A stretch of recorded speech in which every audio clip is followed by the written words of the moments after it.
What's going on, everybody? It's great to have you back here inside the stadium at the Ultimate Sports Network. It has been a while since we've published one of these Dynasty Daze videos, but I'm really excited to get this one out for you guys. Honestly, man, it's been long overdue. So some of you might remember our time at Memphis under the guidance of Coach Carl Spackler.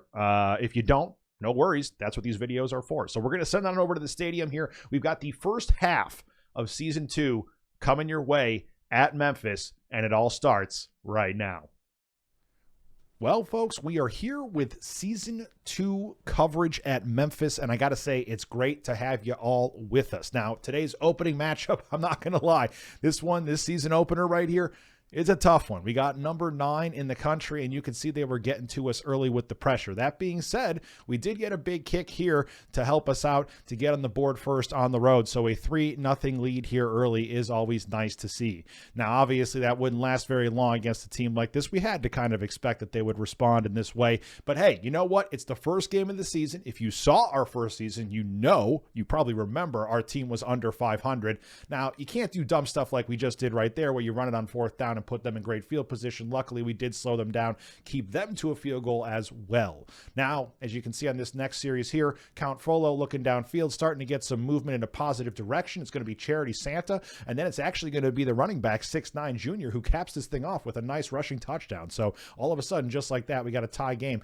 against an SEC squad. However, I think everybody could have guessed that wouldn't last very long, right? No one's shocked here. And it looks like just like that, it's going to be a 17-10 game. Now, 𝘋𝘺𝘯𝘴𝘵 was a quarterback who was highly touted coming out of high school. We haven't talked about him too much, but a lot of scouts were super high on this kid, man. They wouldn't stop raving about him and everything he could bring to the table. The kid has just had rave reviews, but a tough interception there unfortunately hurt our chances. However, after getting a good 3-and-out from them, we get the ball back, and it's going to be 𝘺𝘶 now running the ball, keeping it on the ground, using his legs instead, and look at that huge play by the quarterback to set up this touchdown. That's right, by 6-3-0-9er. It's hard not to get our running backs confused right now. I know the names are eerily similar, but there are 2 different running backs, and I know there are numbers in each of their names. However, after a couple of field goals here from the Rebels, things would really get out of hand when we threw this pick 6 here in the 4th quarter.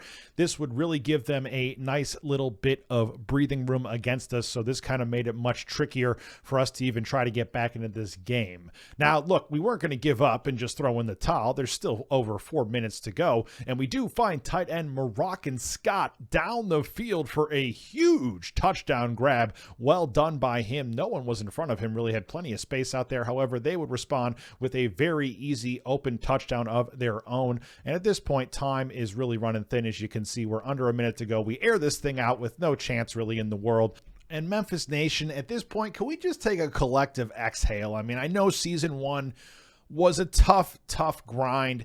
Season 2 is going to be a tricky start with a couple of ranked teams here, because as you're about to find out, game number 2 does not get any easier. We've got to go play number 25 now after a tough loss to number 9. Coach Carl Spackler has the team fired up and ready to go, but being fired up, well, it can only do so much when your kicker wants to doink it off the frickin' upright. Yeah, that's right. And then Jay Melton would respond with this gem of a run right there. Tip your cap to the guy. That was beautifully done. 6-9er, our running back, unfortunately, 6-3-0-9er, that is, of course, get the name right.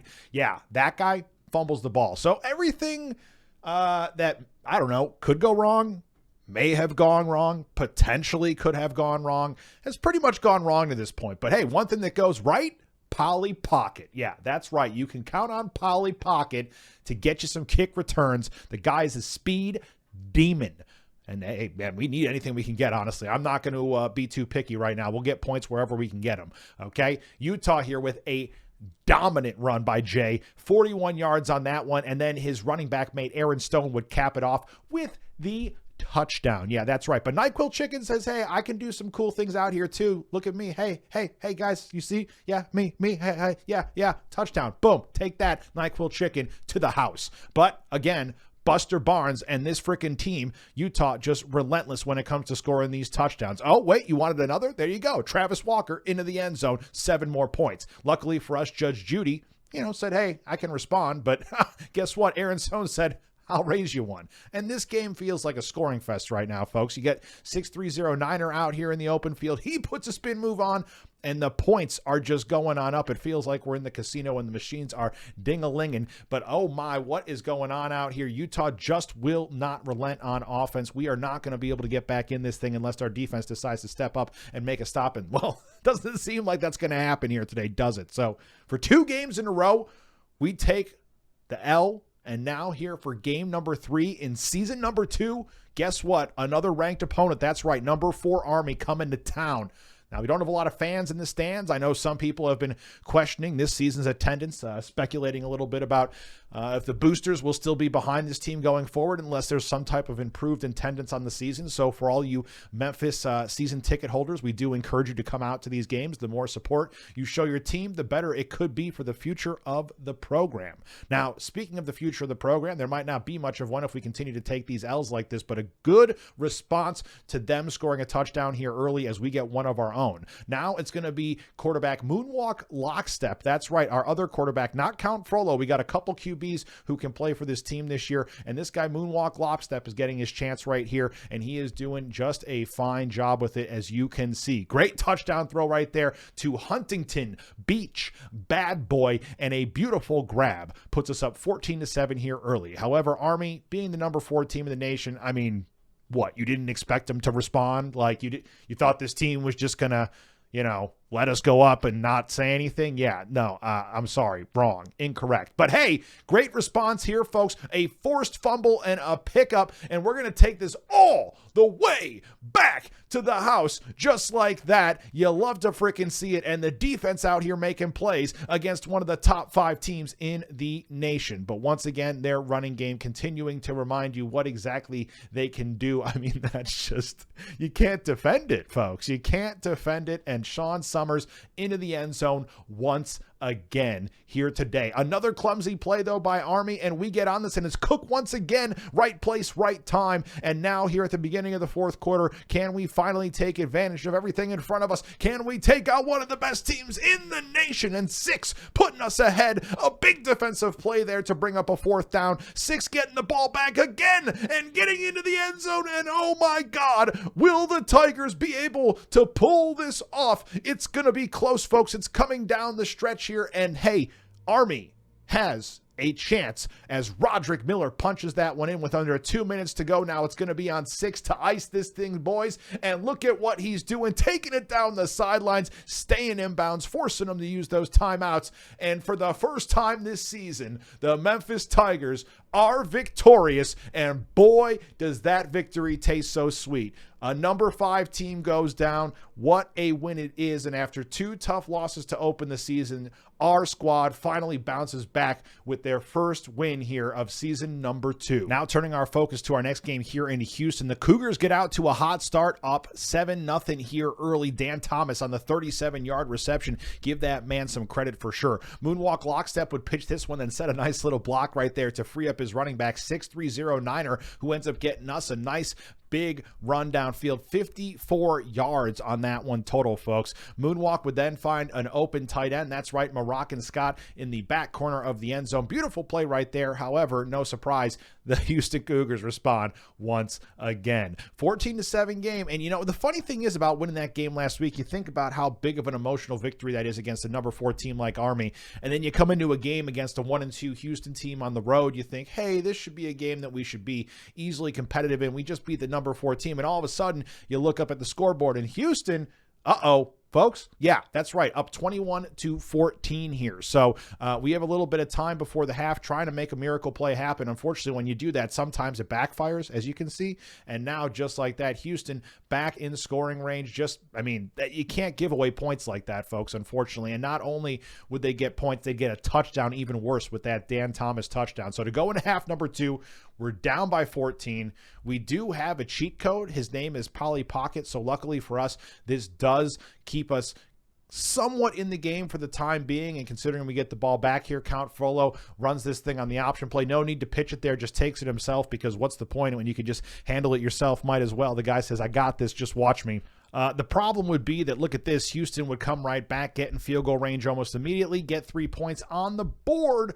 And now we're trailing by 3 here, 4th and 8. Didn't really need to go for this on our own side of the field. Kind of an irresponsible decision. I don't know if we just got carried away because we're 1 and 2, or if we just weren't thinking straight that day. But for whatever reason, we basically just gave them 7 points. Let's be honest, right? And then we give them some more here by throwing another interception. So I don't want to call this a collapse down the stretch, but I mean, folks, this was not pretty, unfortunately, and this is going to be how the game comes to an end. So Houston will win this one 38-28. A tough loss for a Memphis squad desperately fighting for W's right now. But you know what? Look, our team is not talented enough where we can have those kinds of mistakes and overcome them yet. Okay, maybe in year 4, year 5, year 6, you can make those kinds of mistakes on 4th down and overcome that stuff, but you cannot have those kinds of errors in year 1 and year 2 and expect to continually overcome them. So at some point, you need to stop being your, team's own worst enemy. But anyway, on to the next game here. We got Rutgers now, folks. They're up early here at 14-7 after that John Herron run. Now, this is a team at 3-1. We're at 1-3. They're definitely favored to win this one on paper, but that doesn't mean that we're still going to not give them a hell of a fight out here, man. So moonwalk lockstep looks like he's going to take off on his own here. He's not really known for being the biggest scrambling quarterback, but he does just enough to get over the goal line there, and a big interception by 𝘋𝘺𝘯𝘴𝘵 right here. Number 35. Will he be able to take it all the way back to the house, or will number 81 track him down? It looks like he will. Nice job to not give up the touchdown there, but let's see if Moonwalk can help us get those 7 points that we thought we were going to get on that previous play. He does, and Moroccan Scott with the 17-yard touchdown reception. However, Rutgers, they're not phased. I mean, they got a running back here who's been looking pretty good so far today, and you know what? Even their backup says, let me get in on the action. I'll punch in a nice little 2-yard rushing touchdown. We do get a field goal there early in the 4th quarter to put us up by 3, but as you know, 3 is probably not going to be enough to win this freaking game. Miller punches it in for yet another touchdown, his 2nd of the day. Down by 4 here with just over 2 minutes remaining. Moonwalk is rolling out, looking for a receiver. Can he find one? Yes, he does. One-handed down the field. Street, corner, Charity, Santa. I thought he was going to take it all the way, folks, but he does get tackled, but who cares? Because you know what? A minute later, the man 6'3" finishes it off, folks, and the final play of the game will be an interception to Polly Pocket, and that does it. Memphis winners here today against Rutgers. 31-28 is your final, and you know what? A 2-3 record ain't feeling all too bad, especially after this slow start here to the season. Okay, so guys, look. Ever since Coach Carl Spackler has got here to Memphis, the only goal for him initially, but besides obviously turning this team into a perennial winner and, getting some national championships, has been the initial goal. The first thing he's really wanted to get off his checklist is getting the team to 500. And I think to get a team to 500 like this in season 2, it starts with games like these against Charlotte. This is the kind of game that you could win or lose, depending on how you come out here and play. As you can see early, it's kind of going both ways. But you got to win a game like this, man. If you're going to be a team that's going to play over 500 ball, these are the kind of games that you have to win. But a nice reception here by Ryan Oliver does make it a 10-10 game here early. Then Ryan would come out on their next drive, do the same thing on the other side of the field. So it doesn't matter if he's on the left or the right. Guy seems to be catching everything in frickin' sight. And then a nice reception right there is going to result in a touchdown, putting them up 17-10 here, folks. Can we get one of our own? What a reception by Huntington Beach bad boy. Comes down with that one. Lockstep looking for the touchdown and finds the man NyQuil Chicken right before the halftime whistle. That was a huge play to tie this thing up at 17. Moonwalk has operated strong outside of the pocket, and you see it once again here, folks, and as he finds Tiny Peeper downfield. You got 6'9", Junior falling in for the 2-yard touchdown. Nice job by the youngster, and now it's going to be Charlotte responding to that after going down by 7. They say it ain't going to last for long because we got something to say to you. How do you like us now? Not too much, actually. Don't like them apples at all. And then they force a fumble here, and Charlotte all of a sudden has everything coming up. Millhouse, I got to tell you, this is not ideal. This is not what you want to see. This is not the way this was supposed to play out. We were planning on winning this game, but right now we're down by 7, and it feels like our backs are up against the wall. That was, of course, until 6'9" broke this out into the open field for a big-time touchdown, and now we've got a tie game here late in the 4th. Can we get a big defensive play? Yes, we can. 4th and 21. They're going to kick the field goal. Will it make it? No, it won't, folks. It's short. The kick misses. We have great position. Can we do something with it? Oh, come on. And a great catch there by Huntington Beach bad boy sets us up in a good position here. Another grab out of the backfield here by running back 6'9". And now it's going to be on our kicker to win this game. And folks, it's up, it's through. And just like that, Memphis may just emerge victorious here today, folks. The clock runs out. And yes, the Tigers are going to win this one. And I got to tell you, that was one hell of a fight.